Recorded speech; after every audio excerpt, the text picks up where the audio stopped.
Nah, dari agama Kristen lalu ke agama Islam.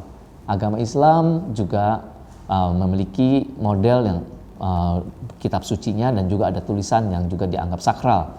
Al-Quran tentu kita sudah tahu, dan Al-Quran itu sendiri sebenarnya adalah buku yang memang tidak langsung memiliki satu kitab yang langsung jadi, tetapi merupakan satu kumpulan dari apa yang Nabi Muhammad SAW mendapatkan wahyu dari Allah Subhanahu wa taala, dan bagaimana juga penyusunannya seperti apa. Nah, itu dalam sejarahnya Quran sendiri, karena ada khalifah yang atau sahabat-sahabat Rasul yang menyusunnya juga. Tetapi itu disusun sedemikian rupa menjadi ada 30 juz atau bagian yang sama panjang yang terdiri juga dari 114 surah atau surat. Nah, selain Quran ada juga namanya hadits. Hadits itu adalah sunnah Nabi yang ada 3 kelompoknya, al-sunnah al-qawliyah, sunnah al-fi'liyah, sama al-sunnah al-tarkiyah. Nah, itu menjadi bagian yang ada. Nah, hadits itu juga sama seperti orang Yahudi namanya Talmud. Ya, modelnya seperti demikian walaupun isinya berbeda. Nah, sejauh ini kita sudah mempelajari ada beberapa kitab dari 6 agama yang kita tahu ditambah dengan kitab Yahudi. Dan kalau kita lihat semuanya, boleh dikatakan semua kitab suci itu bukanlah buatan dari pendiri atau perintis agama itu sendiri. Misalkan agama Hindu, siapa yang menulisnya? Tidak ada yang ketahui. Tetapi para resi yang disebutnya, para resi itu guru atau imam yang mengajarkan dan menyebarkan agama Hindu. Agama Buddha bukan Siddhartha Gautama, meskipun ada tulisan yang ditulis oleh para muridnya mengenai ajaran Siddhartha Gautama atau Sang Buddha itu sendiri, tetapi itu menjadi kumpulan yang sama. Talmud bukan Nabi Musa, bukan Nabi Abraham, tetapi semua itu dikumpulkan menjadi bagian dari para nabi yang menuliskannya. Juga kitab Sujing, Wujing, Shishu dari agama Konghucu, itu Konghucu yang menulisnya, tetapi ada juga yang lain.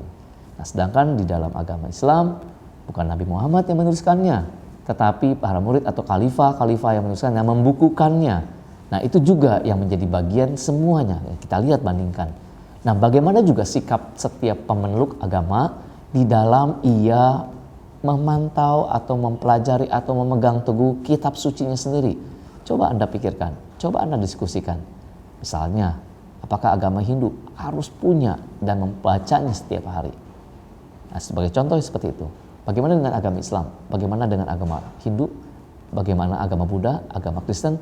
Pasti setiap orang atau setiap agama, setiap penganutnya berbeda-beda dalam sikap ataupun memilikinya.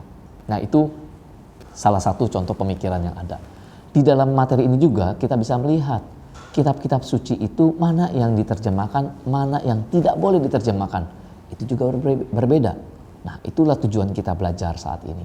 Bagaimana perspektif masing-masing agama mempelajari tentang kitab sucinya, meyakini tentang kitab sucinya. Nah, Anda perlu diskusi dengan teman yang berbeda agama atau diskusi dengan tokoh agama lain. Anda bisa bertanya banyak mungkin. Nanti kita bisa lanjutkan di dalam forum diskusi dari media yang ada. Nah, itu mengenai kitab suci.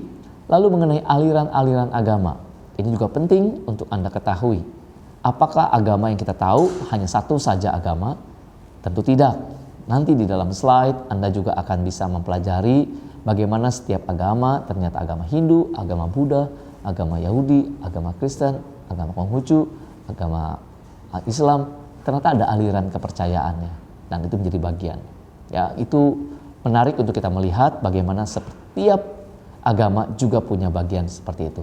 Nah, saya berharap Anda semakin giat lagi membacanya dan juga teliti membacanya. Jika ada yang bertanya, Anda bisa sampaikan di forum diskusi atau bisa mengirimkan pesan kepada saya secara pribadi menanyakan tentang materi ini.